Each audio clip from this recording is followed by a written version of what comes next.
You're listening to Every Day's a Saturday USMC Veteran Podcast.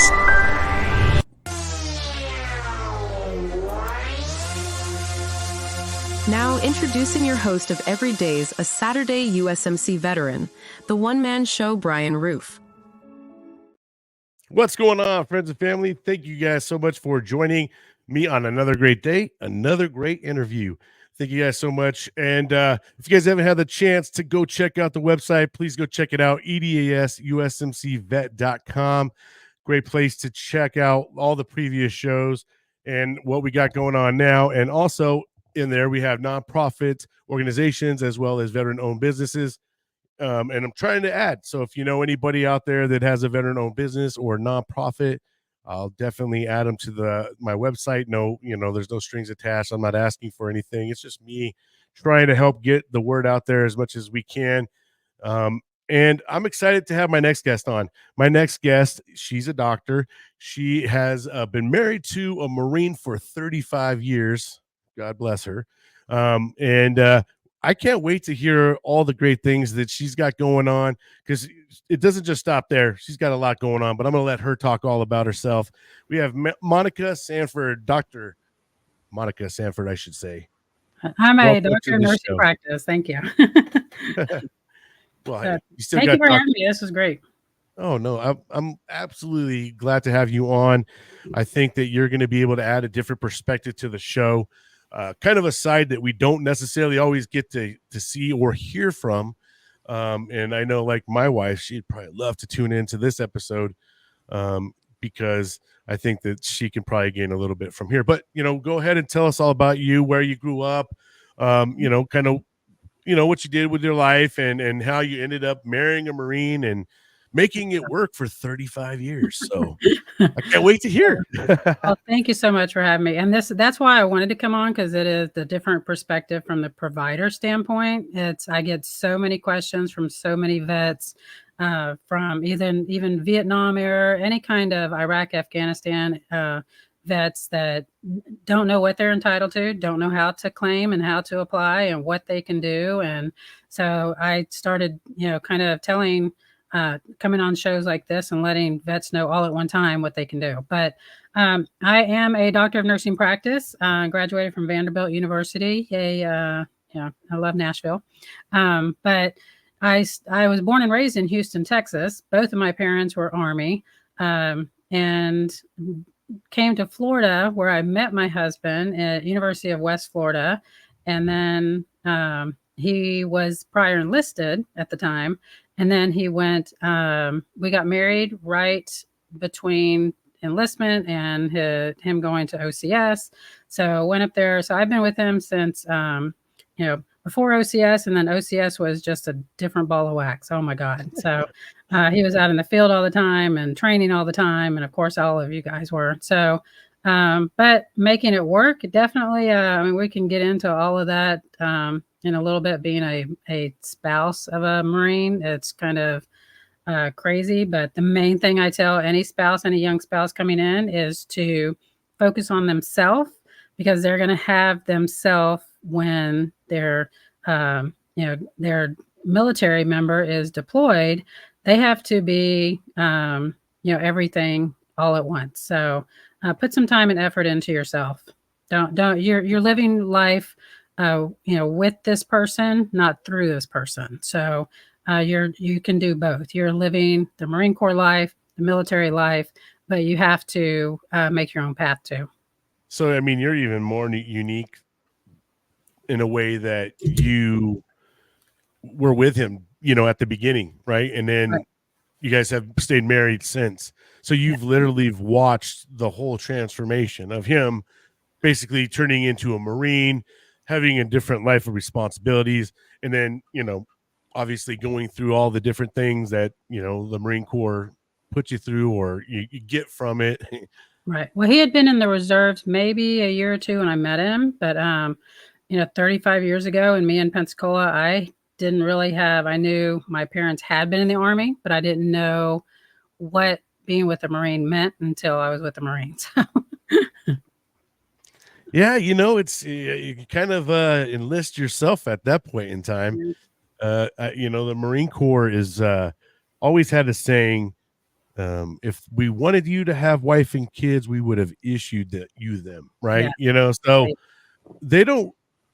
I'm not going to say they don't care about your family, but they don't care about them. Yeah. Like And well, they got a lot better over the past 35 years, I will say. So a lot more family readiness and things like that. Key wife, that's good. wife volunteer, 20 plus years ago, key wife volunteer. So all the young wives would come to me, and I was mainly a resource for resources. So they would come to me, and I would help them kind of navigate and be a resource through whatever they needed at the time. So and now there's a ton of different family readiness things. And they, even the times we were in, they went from not excluding family members, but very inclusive now to bringing them to the bases and bringing them to events and bringing, just very inclusive with the family. Which I think that's actually a really good thing because I wasn't didn't I wasn't married during my time, but I couldn't have even imagined. But I do know that your mental health and stuff, a lot has to even a lot goes based on your relationships with other people too, and especially the one that you live with, Right. and day in day out, right? So um you got to And you have have to a strong relationship to make it through a lot of that, 100%. and Oh, because yeah. trust is a big thing, because the amount of times you got to deploy, right? And then you got to not just trust your spouse who's back at home to not cheat on you, but also to hold down the fort, like pay all the bills, make sure we keep the electricity on, we keep the food in the table, all the things, and make sure all this money that's going in and Right. out is being placed in the right place. So there's a lot of trust that goes into it, and And I you would have know to say it's a lot of my family too. When he was gone, I would come back and stay with my family so they could help with the kids while I worked, things like that, or go finish school, support whatever I was system, doing at the right? time. Yeah, Yes. it's huge. It's a big thing, because I think that's why a lot of relationships fail, right? Is they Oh, just yeah. they don't either know how to support the situation, or they don't even have a good support themselves, so Right. they break themselves. I mean, I think very important that the military do pay attention to that part, though, right? Like, They are. especially And for the guys that come in, you want them to keep their relationships, because your Marine is going to be a stronger Marine if he's in a good mood and he's in a good mental health. But if his relationship at home sucks every day, he's not right, right? He's right. already got that in his mind. That's a secondary Right. issue in his head. To handle all those other stressors on top of the stress he or she already has. So, Sure. somebody that is mature enough to handle the stressors, or at least seek advice and resources, things like that, to learn how to handle them. That would be my. That's what I tell all the young ones coming in now is if there's an issue, try to catch it really early. Go get some resources. Go get and even in the state of Florida right now, they are, um, you know, with military spouses moving into the state of Florida, and this is the spouses, man or woman, can easily get any kind of licensing if they were a massage therapist or a nurse, or any kind of license they had in other state. They're helping them expedite that license in the state That's good. to get them back in the workforce, and because that's a huge mental thing. That's a mental health thing to get them knowing that they are contributing to the household and things like that. So that is huge. Taking care of yourself. Right, because I think the military, especially in past years, has always been very isolated, and that means isolated on the Marine itself, right? Not anything outside of that Marine, Right. and and they were only good for you were only good to them while you were in too, right? Like, Right. because they're very isolated in that one person. They're like, I didn't, have your family enlist, and all this stuff, but the thing about it is we're rooted to all them, and they very much have a influence on our psyche in Right. going Which into I which certain I get too, situations. just because he's there with them. He's there. I want him to trust everybody he's with too, and them to Sure, trust right. him. Yep. So it's a lot for both the family member and the spouses, but or the family member and the military member. But But so I get the military mindset, the Marine Corps mindset. I wouldn't have it, another way, as far as I want them to focus on all of you and make sure that you're taken care of, make sure that y'all are taking care of each other, things like that. So it's difficult, but definitely some changes that are good. Yeah, in the past couple of decades now. Yeah. Now, your husband, how many he retire out of the Marines, or he? He did. He retired at when he retired. He was the G2 of Second Marine Division at Camp Lejeune.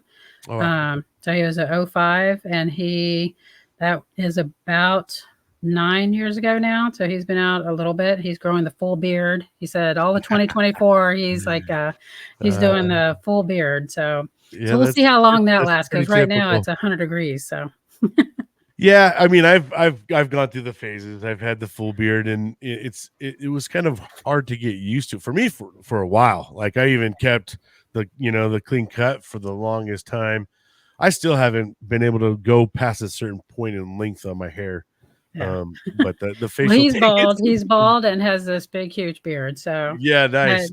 yeah, and he's usually my co-host on all my podcasts. He's my co-host, and he brings that military element to it that everybody loves. And like I said, here in Pensacola, we have the Blue Angels out at the NAS, and my husband worked at NSA. Sorry, I always say NAS. So NAS, he was, we are here. We have Eglin and Duke, and all kinds of Air Force and Navy and Marine Corps. So we love it up here, or Now, down here, over here from you, I guess. right now, how has been adjusting for him? Retiring after so many years. And I mean, I imagine too, like, he just got used to, doing Yeah. XYZ, all the time. So Yeah, how has he yeah. been? Well, Is the he'd rest be this or great to what? have on your show too, because he is Yeah, I writing would a love book, to. actually. He's No, writing a yeah. book on the leadership differences, and because when he left the Marine Corps, he was headhunted by a corporation, and he went to this corporation. It was Target Corporation, and they were headhunting a lot of he kind of onboarded with a couple of pilots from the Marine Corps, Air Force pilots. So they were looking for that kind of military mindset. And so he was like, oh, great, it's going to be cool.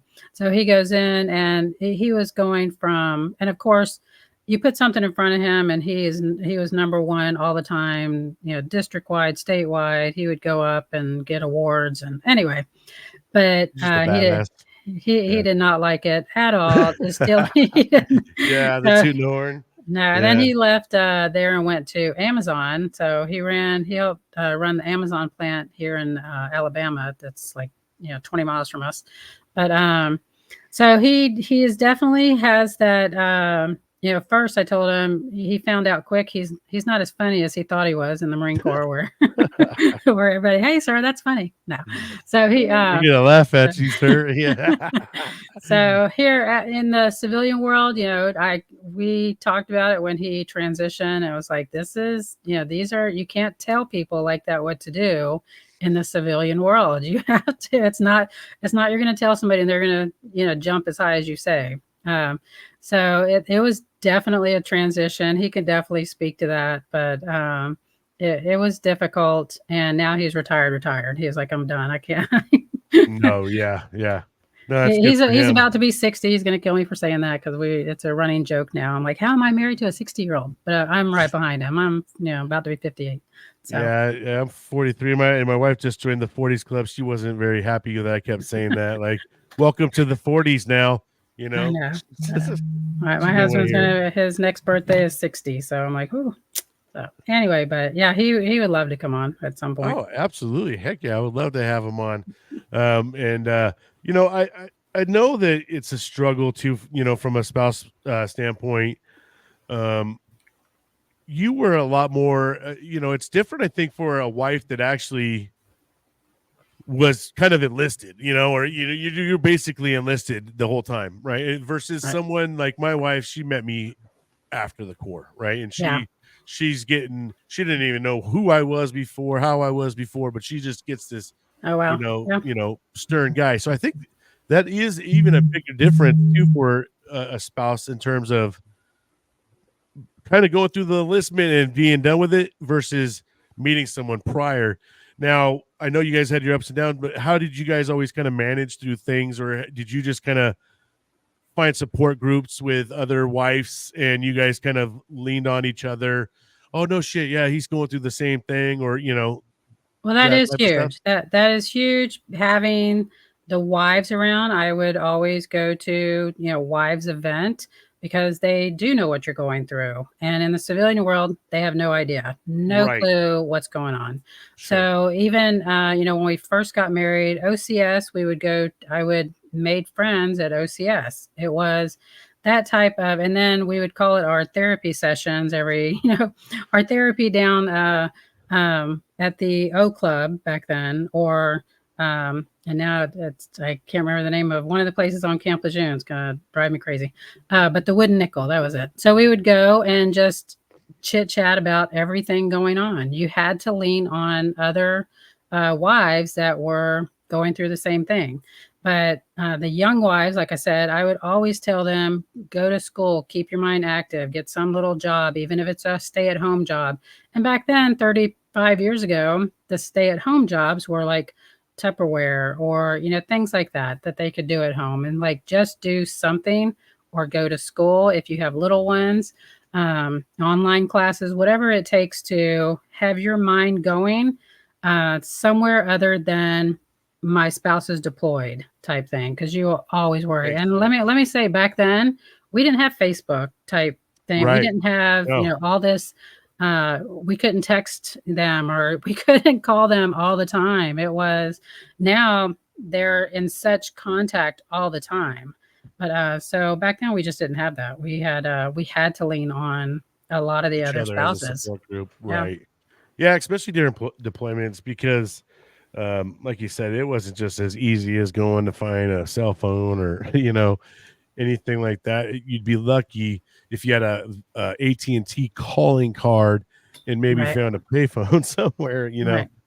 I Yeah, have to tell you, I went to Mosul I took that's kind of off the subject, or on the subject kind of, but I don't see how you guys did it day in and day out. And when I say guys, I mean military men and women, but not just men. But I right. don't see how you guys did it because I went to Mosul, and the trip from stateside to Mosul, we did a show there. It was an MMA event. I used to do MMA.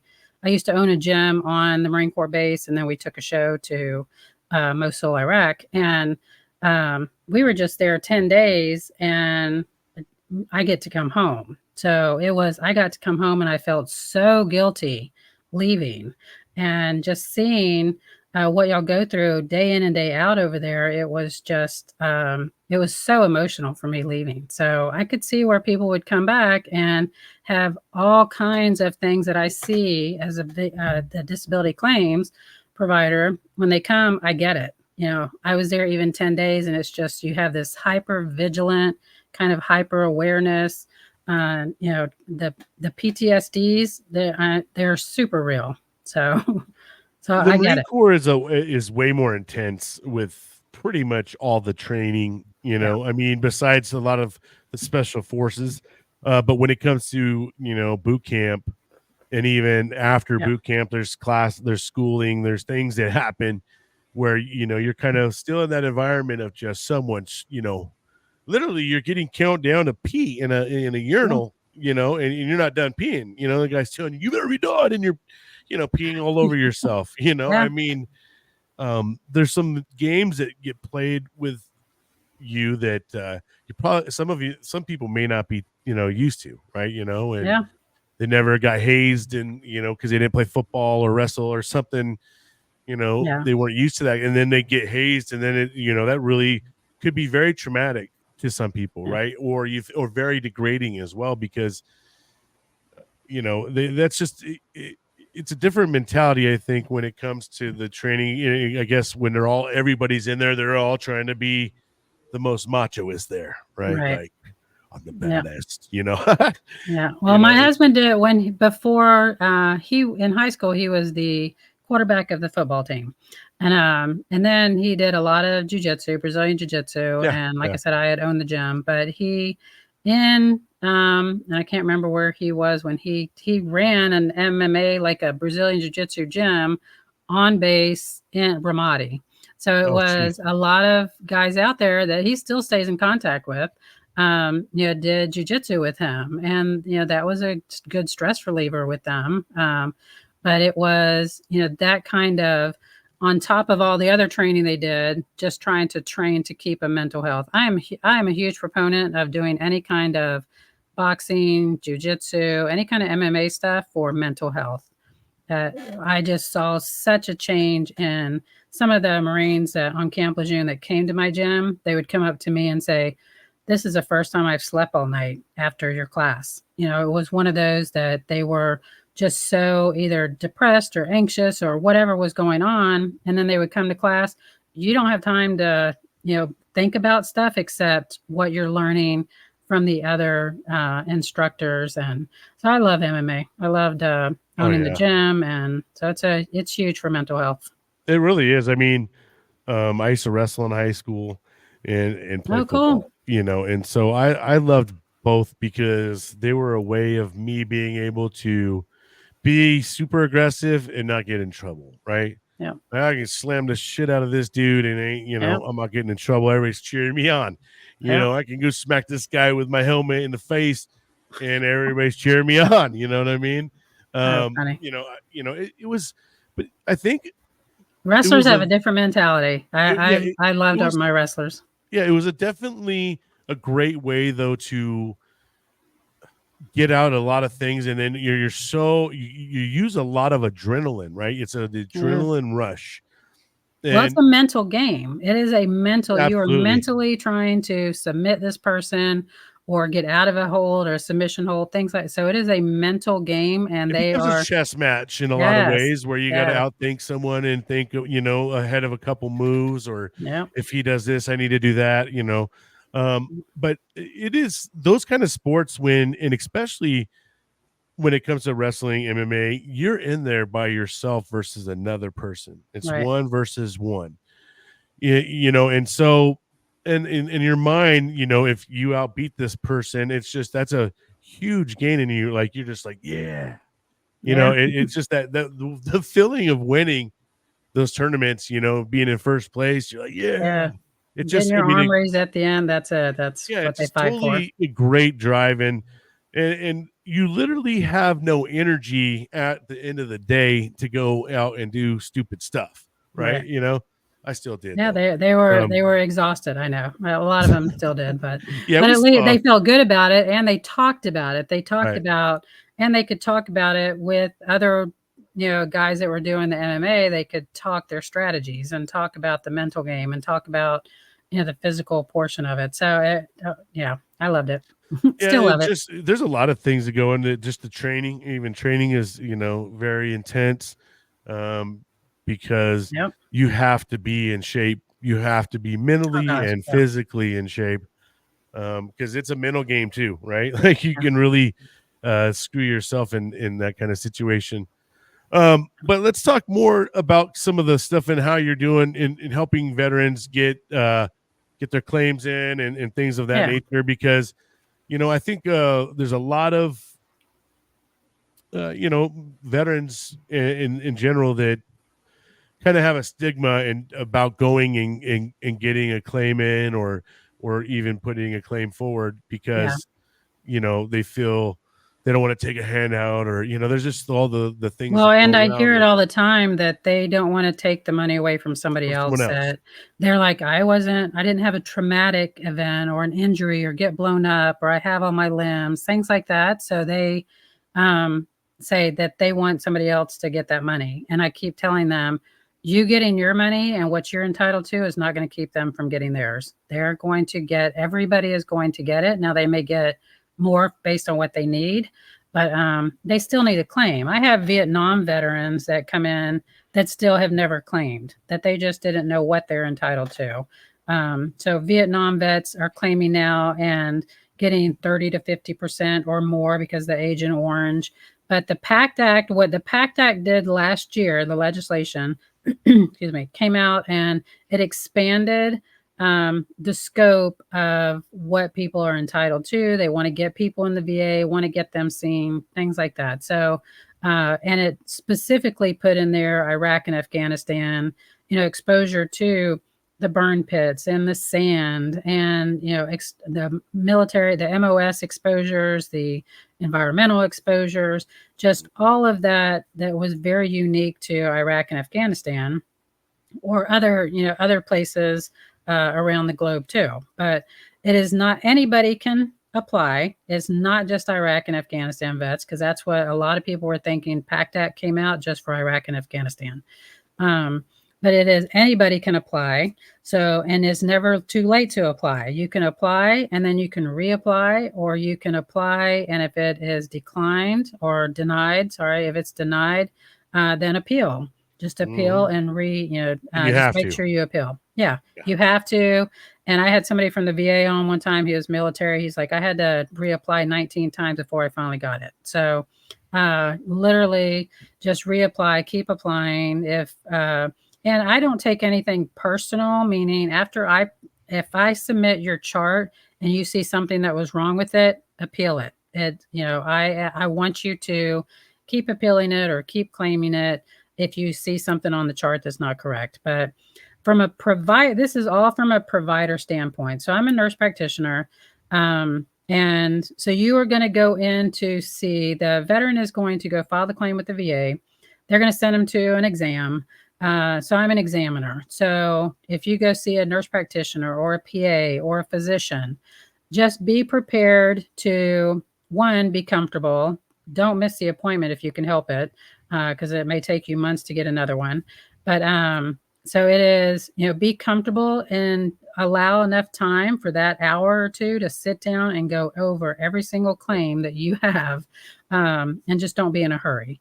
But to me, it is show up comfortable, show up ready to do some exercising, because if it's a range of motion thing, I have to, measure your range of motion on your knees and elbows and back and neck and all kinds of stuff, or your feet, wear comfortable shoes, things like that. Because, and if you have scars, I'm going to be taking pictures of them. I'm going to be measuring them. So I need to be able to get to them. Things like that veterans always ask questions. Why am I going to this examiner if y'all have all my records? Some will say you have no records because, and there is a ton of reasons that people don't have records. They won't have records because they didn't go be seen because they were fear of either retaliation or they were going to lose some kind of compensation or some kind of flight status, deployment status, field status. They were going to lose something that they didn't want to complain, or they were just going to be, like you said earlier, a bunch of guys going to kind of, get on to about, so I was going to say I had somebody that came in and told me they had called them a nickname. They call them nicknames for going to, the clinic all the time. So, which was very unfortunate, but some don't have records or imaging or things like that because they were in a combat zone.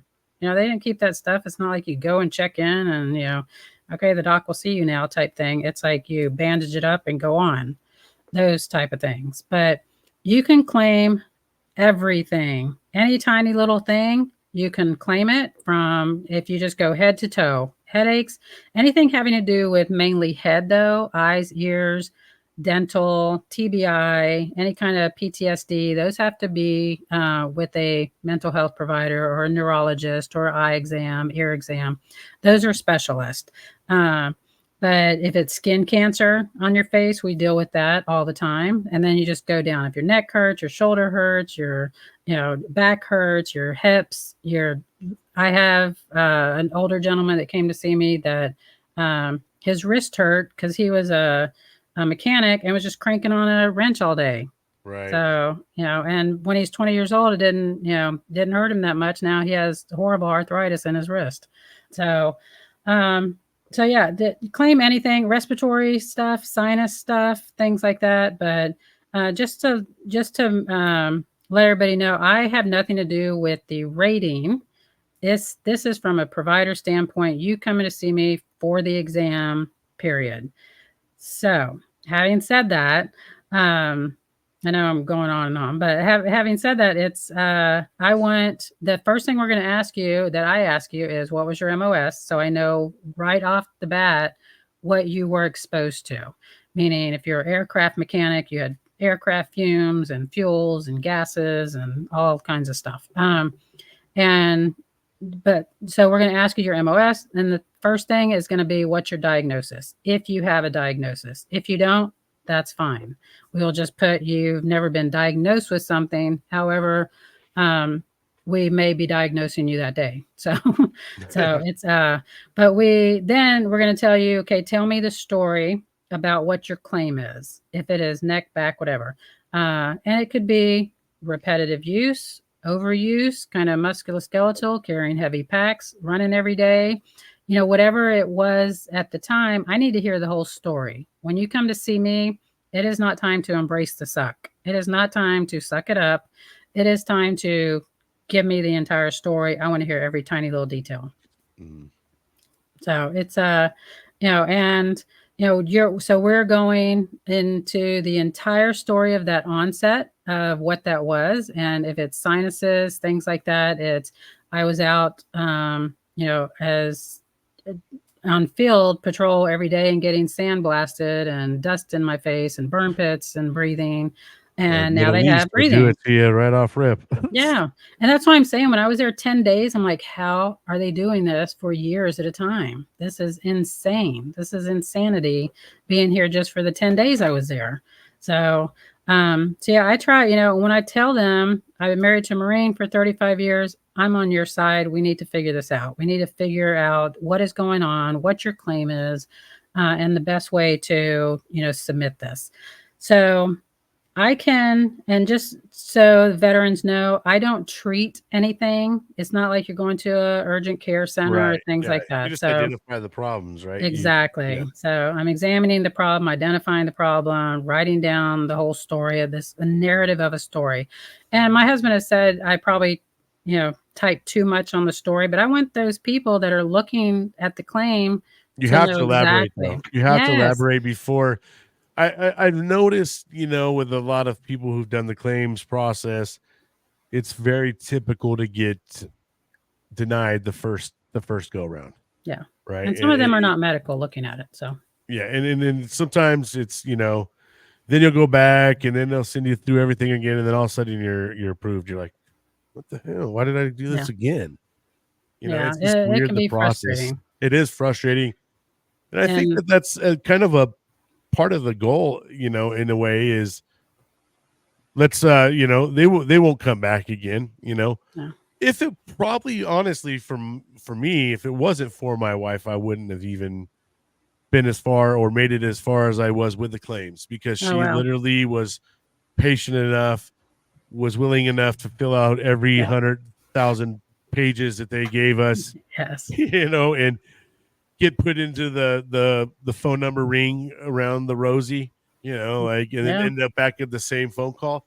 She had the patience for that. Where me, she hear me on the phone and I just about light someone up, because I've already lost my patience. Like, you're sending me to someone again? What the, just and that happens. Yeah, and she it's getting better. It's especially since the PACT Act, they've opened up new locations for veterans to be seen.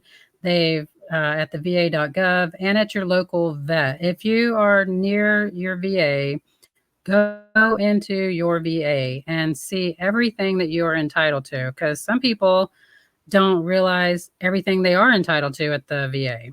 So I'm talking about tax exempt things and property taxes and for your car license, There's even things I know there's automotive repair assistant. Yes. There's a lot of things that I've learned, because now, I'm actually, I think 80%, but because I'm unemployable, that makes me 100%.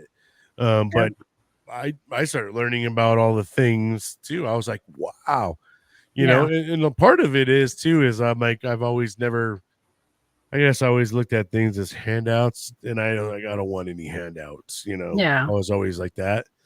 But my wife over here, she's No, like, it's totally shit, worth it. we'll Yeah, take you the need. handouts. What you need, she's like, shoo, what they got, like, Yeah, it, well, and I mean, at a VA, your nearest VA, wherever you're listening, go to your nearest VA, and you will be probably shocked at how much stuff you are entitled to being yeah, a vet. it is So, amazing.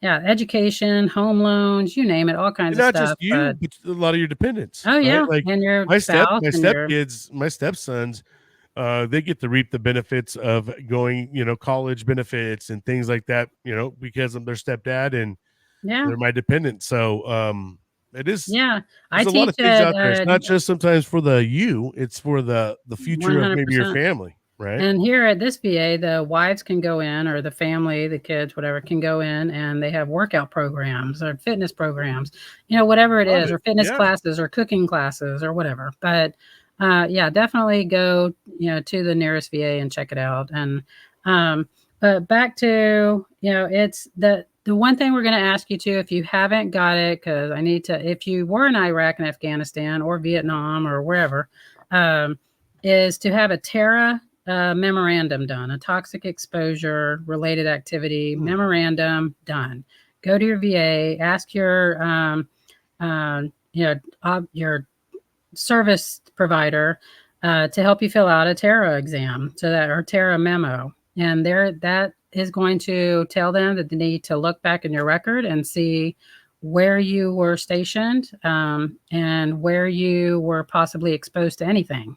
So those are the things that come up all the time. And just keep in mind, if you go to your exam, and especially me, because I try to, if I don't have a current x-ray, PFT, sleep study, CT of whatever, CAT scan, anything that I need, then I request them. I cannot order them for you right then, but I request the VA or VES, or and then the VA, to order it for me. I said, this veteran has not had one in however many years, or never. I never have one on file, and they need this done. So, and they will, so that will prolong the claim. However, because they have to, I submit, your chart, they send you for all these tests, then they send me back the test, and I have to put those results back in your chart.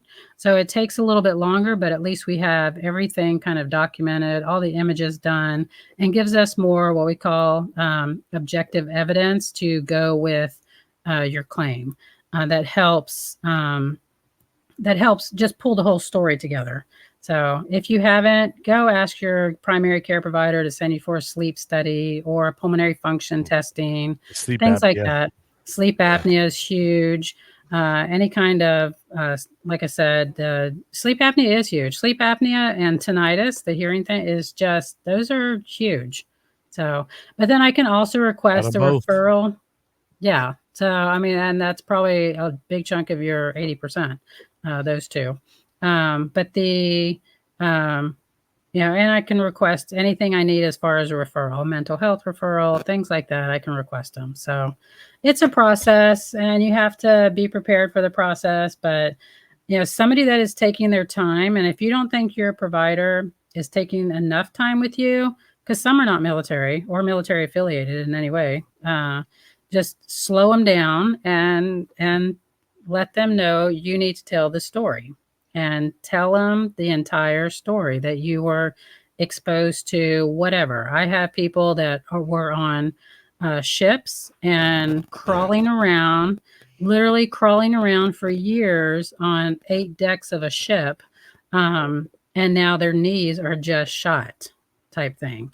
So their knees and their wrists, from just crawling around and carrying equipment on their back, crawling around 8 decks on a ship and whatever. So, whatever the story is, I need to hear every detail of the story. So, Well, and now they're starting to come up with like the Camp Lejeune stuff, like yeah, what is it, the water exposure yep, or yeah, and not only I, that, but like some of these bases were really old, right? And yeah, and they're not good at keeping them up to date. I know as no, of recent, I do notice they're starting to upgrade, put in new yeah, buildings, but some of these were like old school ones. And I know over there in the East Coast, there's a lot of humidity and stuff like that. So, you know, who knows, Yeah. asbestos or all that stuff that everybody's been exposed to Well, being in some of true. these old Yeah. buildings. True story. We were stationed in Hawaii, and my husband was deployed at the time.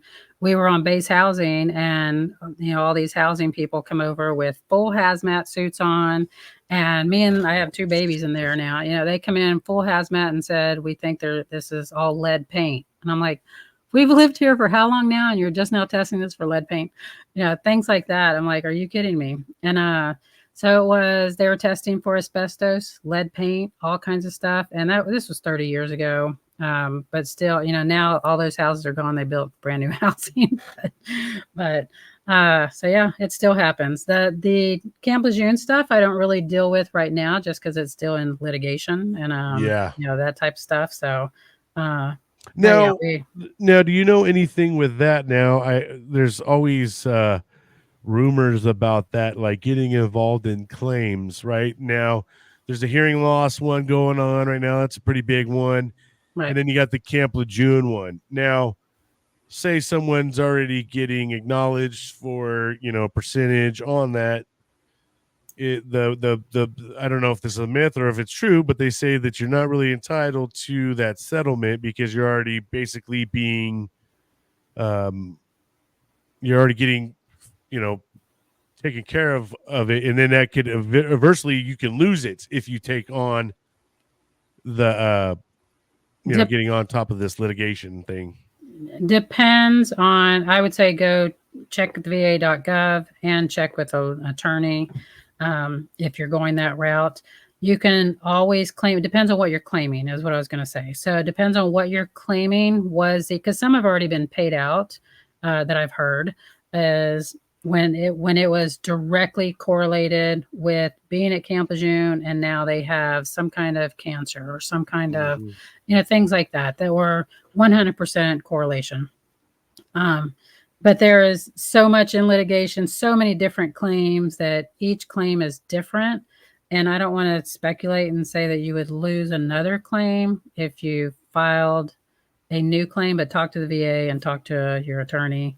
I would say no, especially if it's two different claims, but it can be caused by the same thing. Just like Iraq and Afghanistan, you could come in with cancers or respiratory issues, but also be claiming some kind of orthopedic. I hurt my back and shoulder and neck, and I'm carrying all these equipment around all day, every day type thing. And that's what we have a lot of. And, veterans don't think that matters. That is huge. That is huge. And it matters. Would you call it like a secondary condition caused by a primary condition type of thing? Some of Kind it, of? yes. Some, yeah, definitely. Kind of depends on what is the secondary condition that they put it against the primary type thing. But if you are, I have vets, they're 20 years old running around Iraq and Afghanistan, and they feel okay. They just get back to work, and then all of a sudden they get home and they're just feel broke. They're broke from the head up to our head down. It's just so it is. Any kind of things like that. But definitely, we want to hear about your worst possible days, how it functionally impacts you. And when I'm talking to you, you need to tell me that you can't travel or lift your kids or grocery shop or drive or things like that, because you can't lift your arm to drive because your shoulder hurts too bad. Stuff like that, from carrying a weapon and carrying a pack, and all of those stuff, those matter. And then what you do on a daily basis to treat it, lidocaine patches, over the counter, ibuprofen all the time, or you're getting injections, pain management, you're going to chiropractor, whatever it is, just write it all down. So that would be my main thing I want to tell vets. If when you go see the examiner, be prepared. Go in prepared with an entire your list of how it affects you. Some don't even realize it, and they're like, they either email me or text me back and go, yeah, now I realize that every time I lift my arm to put dishes away, my shoulder gets locked up. Things like that. So, I mean, they will tell me. Yeah. Sounds about right.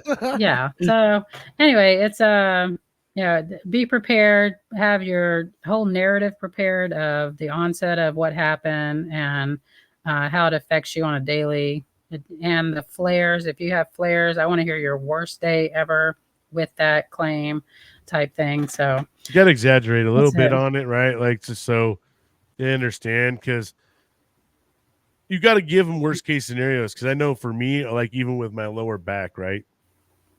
Yeah. When I start going to see a chiropractor for a lengthy time, all of a sudden I'm good. I can be good for about 3 months. Yeah. Then I'll do some weird thing, and all of a sudden it just starts creeping up on me, and I'm like, oh shoot. Yeah. And then I'm locked up again, but it's not, I don't feel that every day, but there is those days where I'm just mad locked up and I can't bend down to tie my own shoe. Yeah. And Um, that's it. It's I wouldn't class or say it was exaggeration, but it definitely is. I want your worst day. You may come right. to me, my first patient at 8 in the morning may feel great because he just woke up. He hasn't done a bunch that yet, whatever. But yeah, I want to hear what happens when What you, affects your day to day, basically, right? Yeah, like, and even the migraines, a mm, ton of migraines that I'm seeing yeah. now. And how does that migraine affect you? Do you have to go home from work? Do you have to, you can't play with your kids or go to your kids' practice or They whatever? seem to be very debilitating. I've Yes. seen people. I know my daughter suffers from them. Kind of. And It they're just, real. They're yeah. real. It definitely does. I know for me, when I get a headache, I'm like, give me a Tylenol immediately. I want Yeah. to get rid of this damn. Give me some water, or something. Yeah, well, now that you said that, because I have a lot of vets that say on a ship or deployed or wherever they were, they would just go to, their doc, whoever, and Take say, I off. have a headache and get Tylenol, but nothing was ever documented. Nah, So yeah, a those little those ibuprofen matter. and drink some water. Yeah, and I want Yeah. those stories too. I went, once a week for a migraine, whatever. I want those stories too, even though we don't have documentation of it. Now, for anybody that may be listening and they're like, ah, man, been over 30 years. I'm not even going to make a claim for it. Is there a statute of limitations for someone to go make a claim? You can make a claim anytime at all, ever. And call VA or go onto va.gov and start the process. I literally met a veteran at Thanksgiving last year. Vietnam vet, had never claimed not one thing in his life ever, and talked him through the whole process and helped him with the process.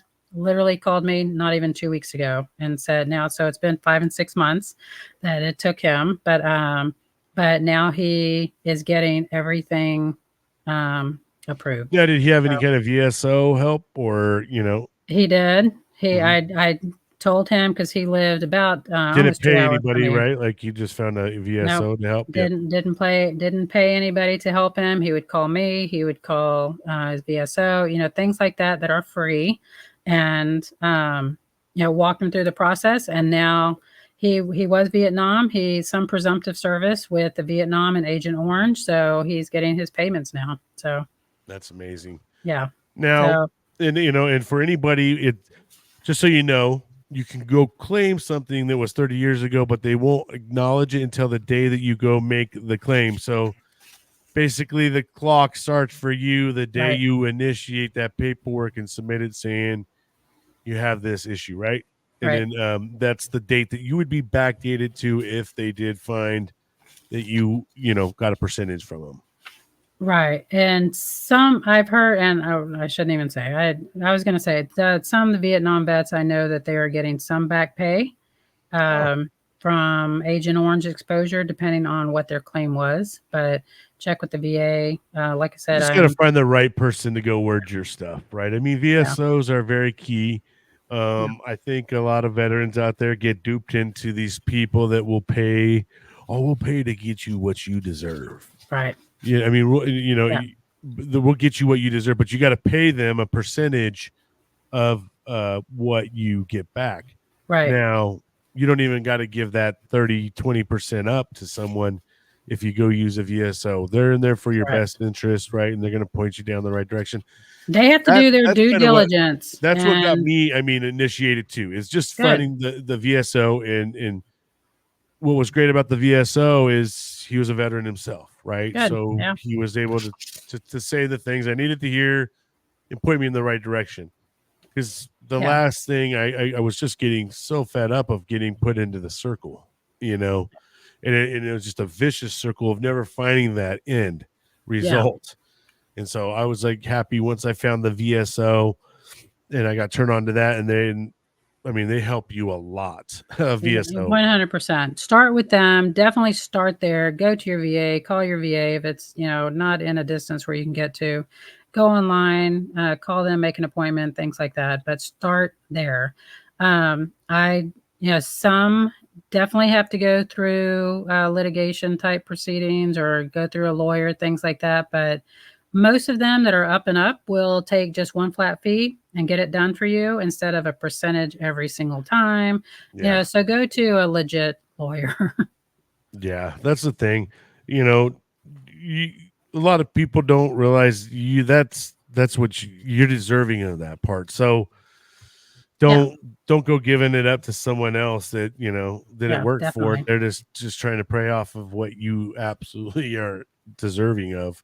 Yeah. And some people, it's worth a few $100s to pay somebody to do it all and let them do it Yeah, and let them claim and go for it and let them do it. to each his Um, own. If you're just willing know what to, you're signing. Just know what yeah, you're signing and exactly. getting into. And then you don't have to, right? Like you don't necessarily have to give up any of it if you don't want to. But like you No. said, if you not the type that wants to do everything and you want someone else to do it for you, well, shoot, let them take what they Yeah. want. Yeah, definitely. You'll But get what you deserve. I mean, you'll still get your monthly payment at the end of the day. no. But I love all my vets. I'm not a big, if I read books, it's kind of medical journals or things like that. But so I'm not a big book reader just for pleasure, or movies. I don't go see a lot of movies, but it's, my vets are they're living books. I literally talk to them for an hour and their story just comes to life. And I just love hearing it. And it's amazing to hear them. That's why I love the podcasting world. It's Yes. definitely given me the ability to hear all these great stories, no Yeah. matter what MOS, no matter whether they stayed stateside the entire time or they went to foreign lands. Yeah. Everybody has a story, and I love hearing them all and everybody's different experiences, right? Like even Yeah. sometimes we could have the same job, Yeah. I but it just could love be a picking their totally brains. different world. You know what I mean? So Yeah. it's an awesome thing. Now, for you, when Yep. you see yourself kind of getting ready to retire, or you enjoying this too much? I love what I'm doing. I could do this for quite a while longer, but I am faculty at University of West Florida, so I also teach. I have, after 30 years of running around the hospital, I have kind of retired from the hospital as far as every day. Right, But I still go in, like I'm working next weekend in the hospital, so I like a still do mentor-ish PRN. thing. Yeah. Yeah, so I go in PRN when they need somebody, they'll call me and I'll go in. I worked a couple of weeks ago, so I make my own schedule at the hospital. So Oh, that's that's nice. nice. And then I see Yeah. patients at a free clinic here in town. So I go to the free clinic on Fridays and see the cardiology patients at the free clinic. And so I love doing that.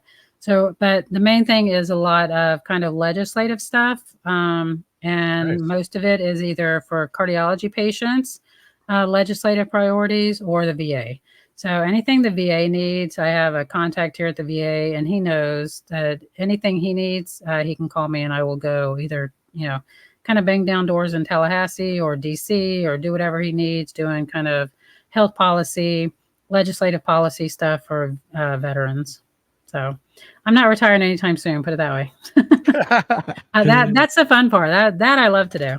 So, Yeah, you just here you go. You're like, I'm going to work. Here's the honeydew list. yeah. I'll be back. That's almost exactly our conversation every morning. So he'll Oh, walk me hey. out. He'll walk me out of the car, and he's like, "Is there anything else that you need me to do today?"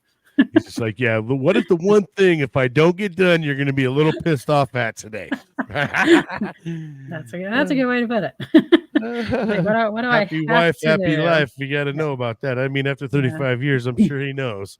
yeah. But he is off today, running around with our son, going to see some scary movie. I don't even know, some movie they wanted to see, and probably going to Lowe's and get a haircut for my son. Yeah, just stuff like That that. sounds like a good man day, Yeah, Lowe's, yeah, like yeah, you can't walk exactly. away from out buying something there. Well, of course, it was on my list for him to do to go to Lowe's to buy some towel hanger things for our bathroom. We'll see what else he comes home with, huh? I know.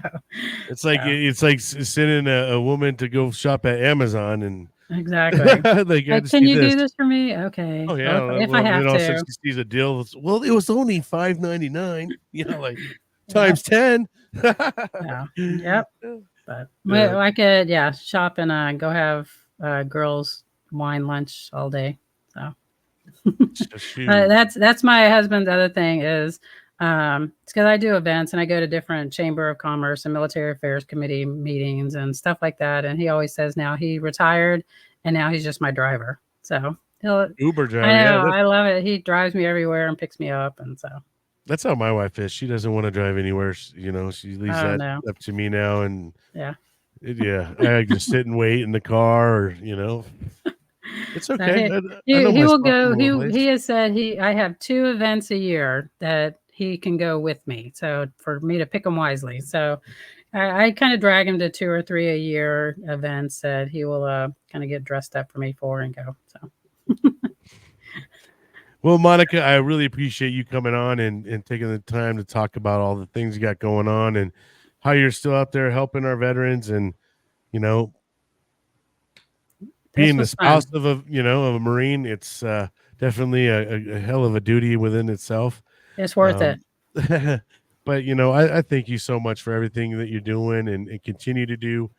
I know that the population of people you deal with are not always that pleasant sometimes. I mean, but we need people like you to help us get through this rigorous, system that they got going on and Yeah. make it want to quit. But we need more people like you, and I appreciate you. I appreciate you giving a voice to other veterans. So it's amazing. Thank you for having Uh, me on. Absolutely. Is there any last words you'd like to say to anything before we go?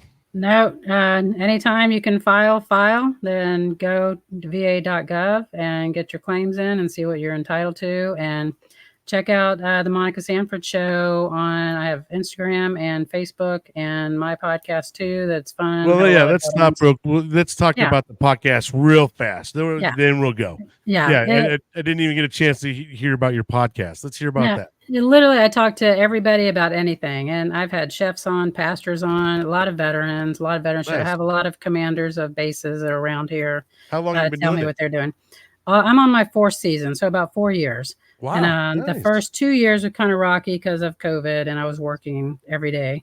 But it was challenging the first couple of years, but now it's just kind of taken off. I'm now on Reach Across America Radio. Yeah, I've seen that. So That's it's outstanding, and that's great. You're yes. joining a long list of friends I have on there.